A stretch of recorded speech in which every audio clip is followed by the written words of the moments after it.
So we're in the final week here. How you like maybe what you've seen over the last week and where you're headed? I thought today was a really good practice. We obviously have things that we need to work on that we're emphasizing at practice. I like where we're at both sides of the ball. I was proud today with how we kicked the ball.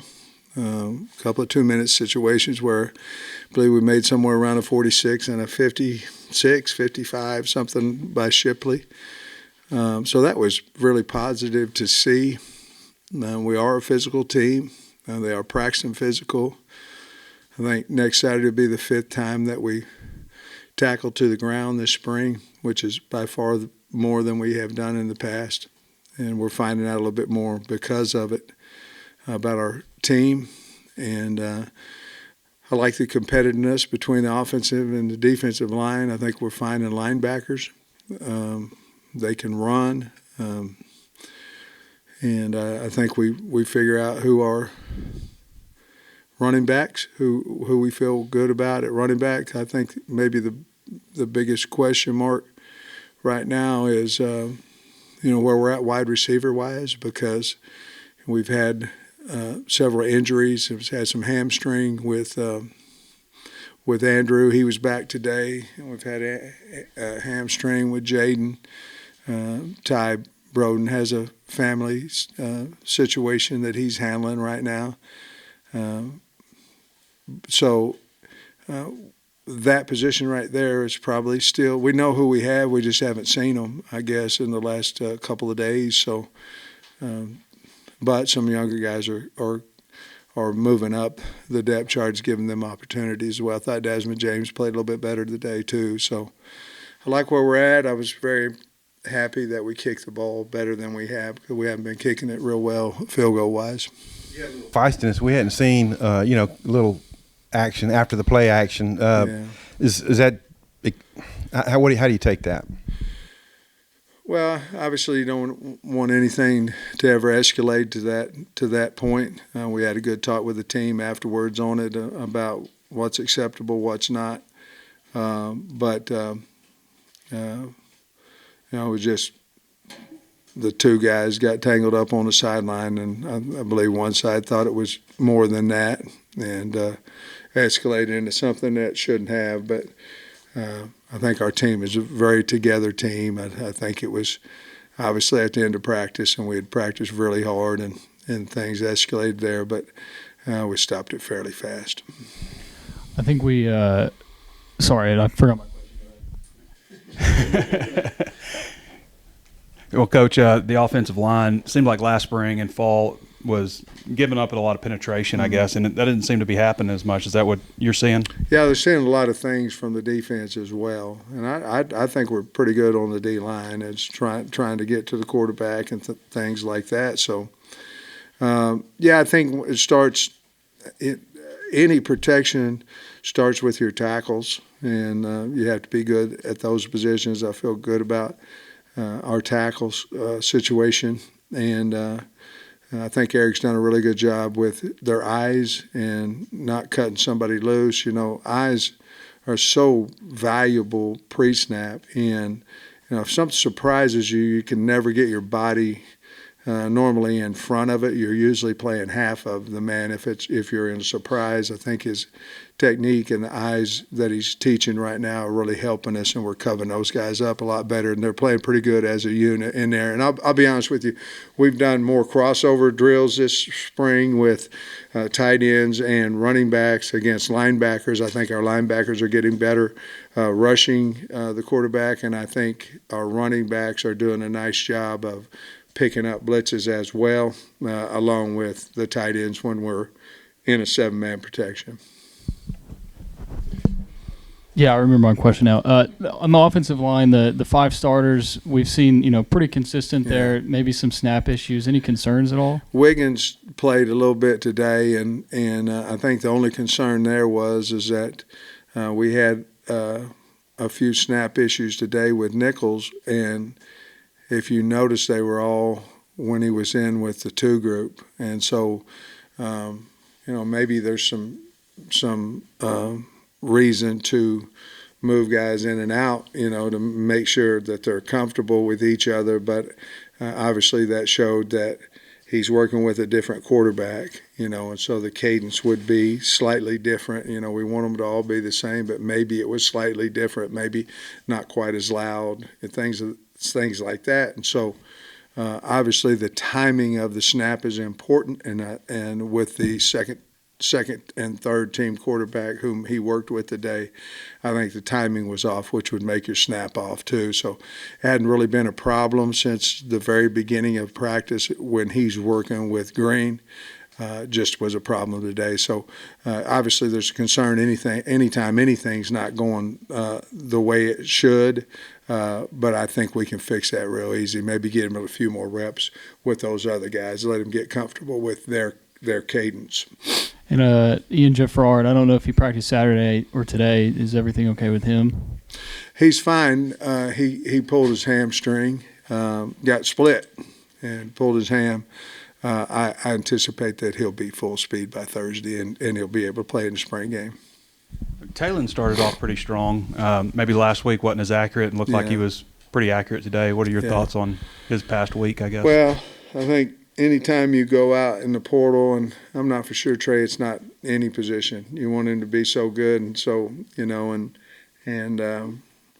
completion rate and all those things, you want him to be 100%. It's just impossible for him to do that.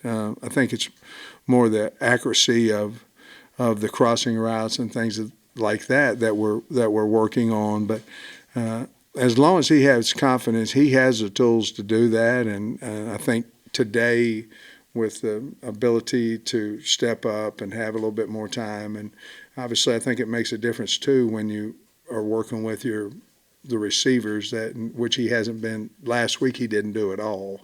And so I think receiver changing out, which may happen in a game too, but the receivers with losing those three guys last week, I think that may have had something to do with last week, because you get familiar with who you're playing with. But I thought he had a much better day today, and we got Bobby coaching him. I think with his talent and Bobby's knowledge, I think he'll be just fine. Maybe getting ahead of you a little bit, but I mean, next week portal opens, contact period opens. It's a lot of chaos. You guys ready to jump into that are you going to take a little break? We're ready for it. I don't want to. I'm a totally different person when the portal's open. It's just it's hard on the mind, 15 days. I believe it's been longer than that in the past. And so I've told the team, if we just keep this team, that we're going to have a really good team, and we just don't lose anybody off of this team. And obviously we have conversations with our kids and then with the coaches trying to figure out all that stuff. But hopefully we don't have anybody go in the portal. And I don't care if they're fourth team, third team, they're part of the team. They fit on the team. And but if we do, obviously we can go out and replace, but that's not what we're looking forward to. We don't want to do that.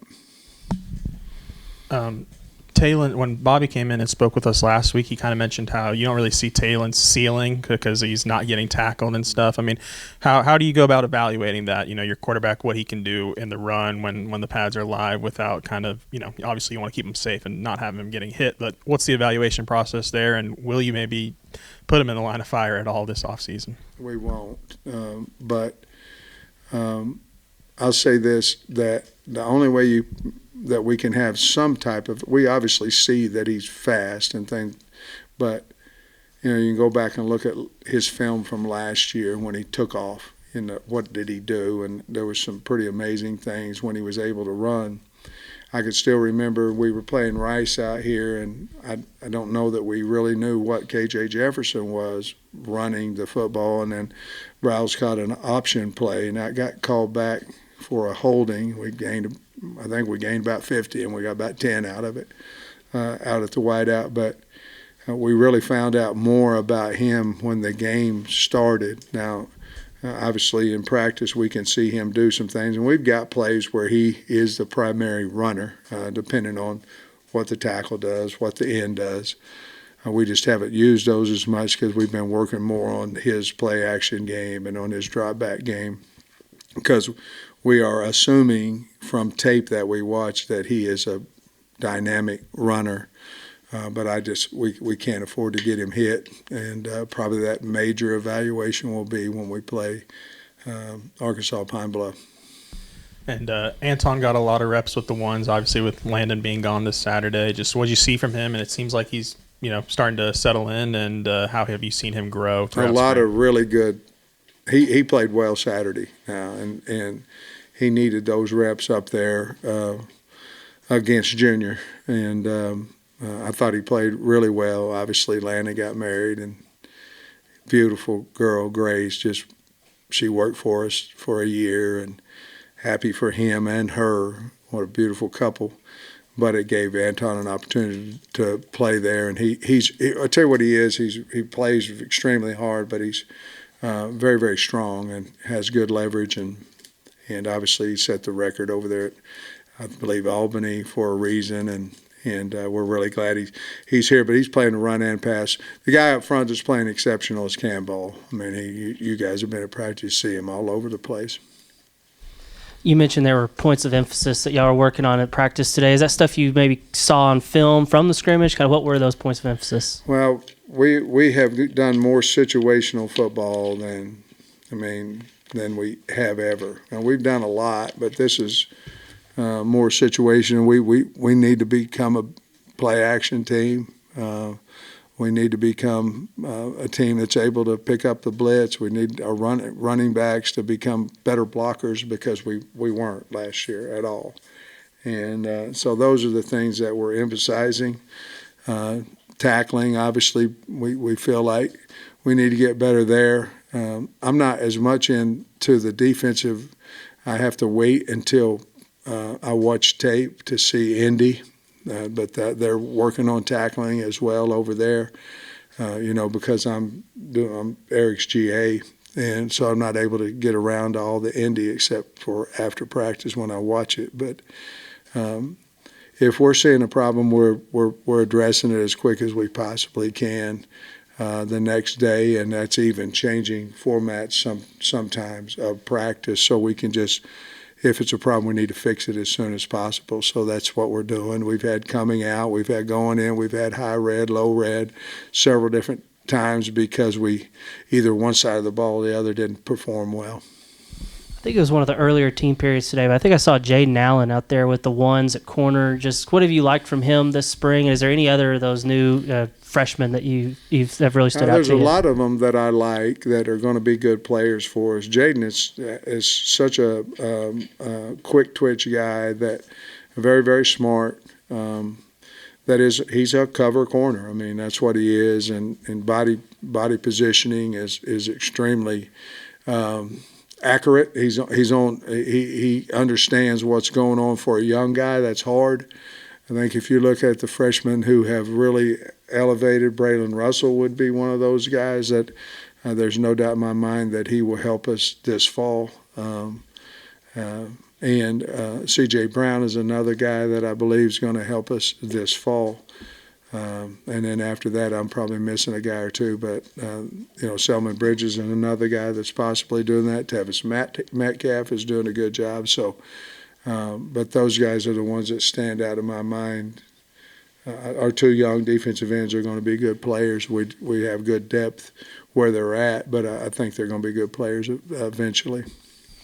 Coach, I understand Saturday's going to be a game and not a scrimmage. Is that right? It'll be a game, yeah. Do you know what the format's going to be on that? Yeah, we'll have a red and a white team, and the first half will be just a football game. And we'll have the ones with the red team, and the white team will be the twos.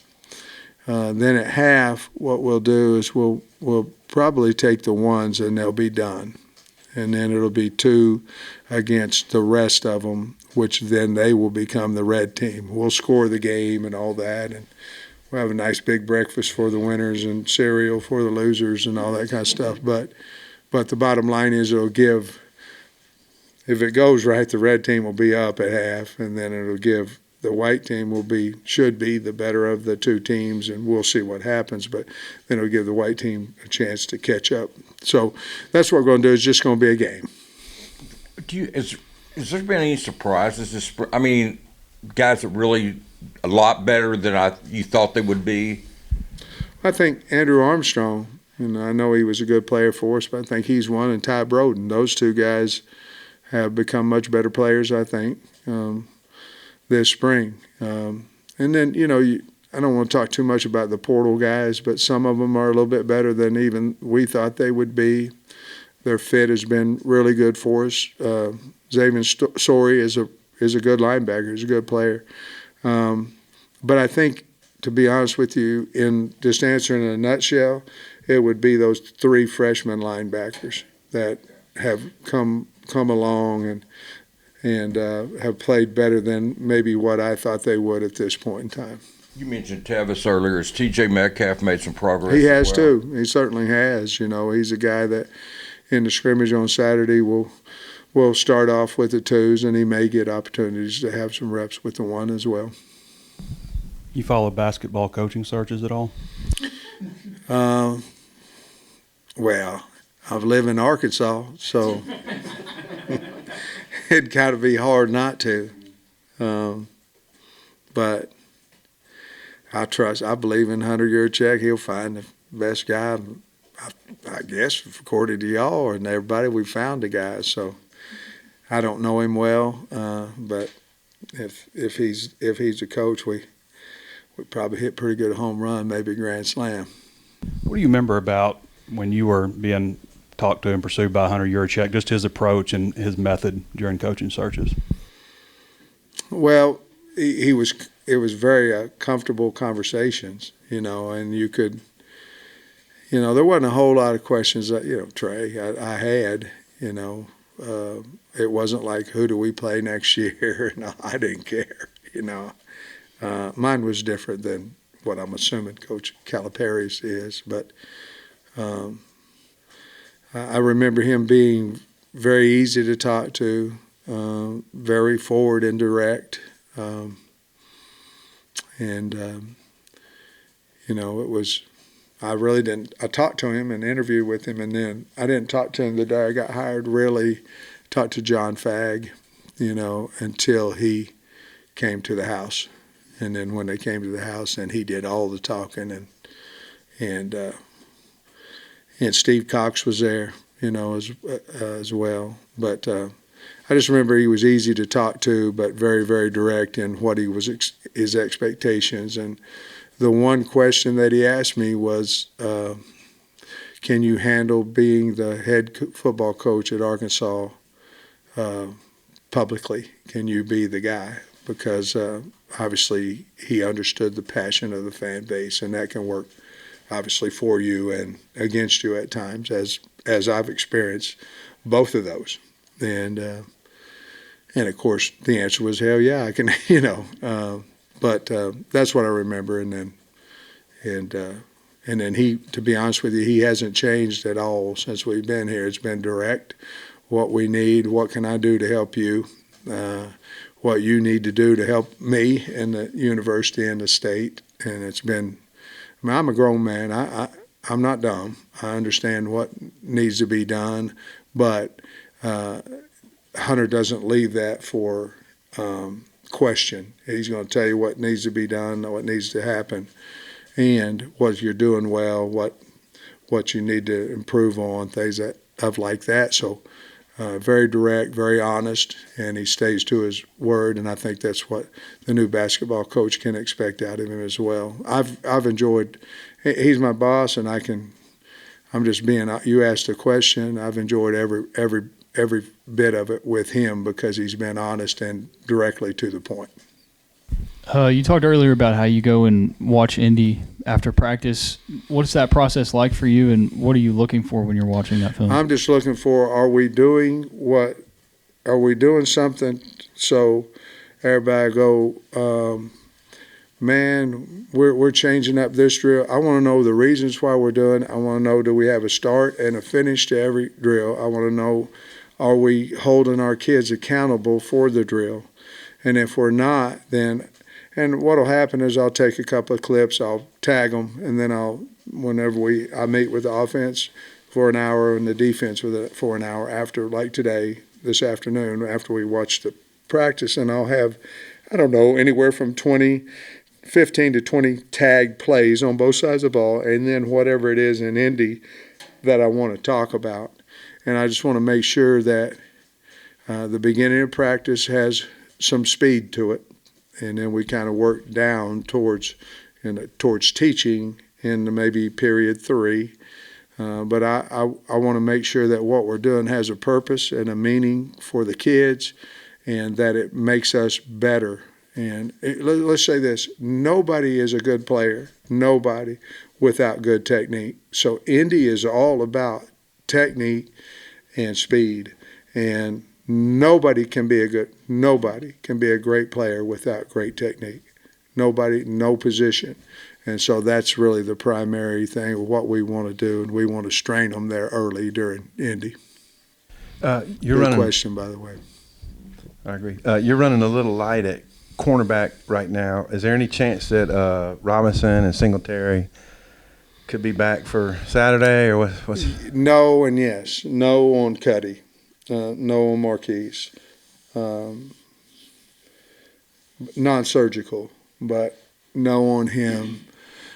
Jaheim, possibility. What I'd like to do is get him out Thursday, maybe in 7-on-7 or something like that, and not just throw him in with him being out, or maybe do a little bit more with him on Friday, which Friday's going to be more like an every Monday, Wednesday, Friday, except we'll do some special teams things. It won't be much of a I think we're going to close it to you guys because it'd be a waste of your time, to be perfectly honest with you. Well, it would. We're not doing a whole lot that would be valuable to you. I'm hoping Jaheim no for Marquise. John McDade at practice today. Y'all might talk a little this afternoon. What are those sessions like with him? Good. I mean, he goes to every one of us, and spends a half a day or whatever. And we have a list of questions that we want to ask him. And it's not about last year and what happened on this or what happened. It's basically about the new rules. Because what happens a lot of times, Tom, is they talk about these rules and then they pass. And then all of a sudden it's like, oh, my Lord, we didn't do it in, like one of them was a different, you couldn't go downfield on punt. That would, early is like the NFL rule. Well, then we went through all that, and then it didn't happen. But we were nervous about it because they were talking about it. And then the thing with the move calls on defense and on, where you can't have synchronized moving, which we didn't do it because we thought they were going to take it out. And then now, as we understand it, that it's not out, And I think all the rules right now that we're talking about unbalanced, because you don't really know if you're unbalanced. Is he on? Is he off? Because it's, they say paper thin, and so you don't know who's eligible. And what happened before, they were putting a guy ineligible, but he was running a 3-yard crossing route, which means he's not past the line of availability that you can be, but he was running a crossing route. Well, the guys didn't know if he was eligible or not, and so really the rules that John's talking to us are about integrity, about this is not what the game's supposed to be like, and he would like to get some of those out. I just don't know how many of those he'll get out when the season starts. Probably at this point we'll probably find out none of them will get thrown out. Said he feels like there's a pretty good battle at QB2. Just where do those guys kind of stack up, and how have you seen them improve? Did y'all ask Bobby that last week? Because what did he say? I mean, the thing with we're still trying to find that out. That's a good question. Some days we're thinking we got it figured out, and then the next day, oh man, he did better. I think there's a legitimate battle there of who 2 is, and that's not anything but the truth. And sometimes Malachi does really great things. Sometimes Chris does, and sometimes KJ Jackson. I mean, I think I think he's in that loop as well. So I think it's going to be more through the summer to find exactly who that guy is. And then we've seen Jalen Braxton make a lot of plays this spring. Just what do you like about him, and where have you seen him kind of grow since last year? Really good player, really good leader for a young man. But that comes from his family. I mean, really strong family, very knowledgeable football family, high school program. But he's just a wonderful kid and very, very talented, but wants to do everything right, and it's important to him. The other thing, Tom, was the 2-minute before the half, and we thought it was going to come in, and then we didn't, and all that. So I don't think it's going to come in this year, but we heard it was. So we were going to practice it, and then we thought, well, we're wasting time if we do. So it's another one I want to ask McDade about.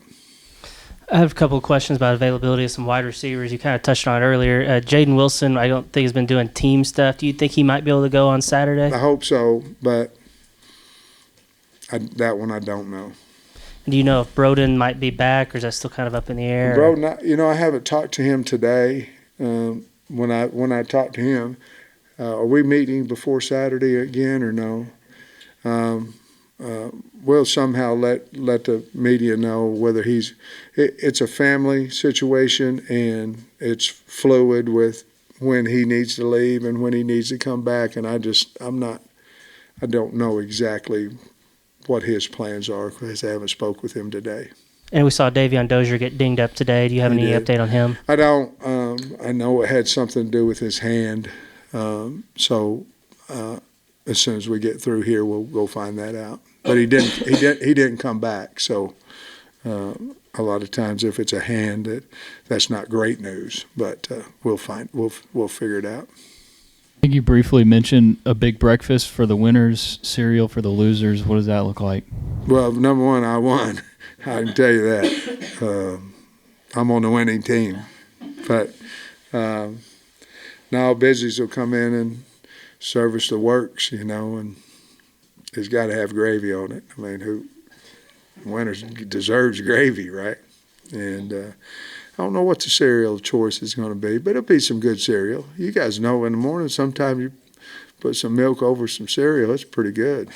So some of them guys might want it, but they can't. If they win, they can't go get the cereal, and if they lose, they can't go get the great breakfast. But it'll be the whole spread, the sausage and eggs and waffles and everything. It'll be fun for them.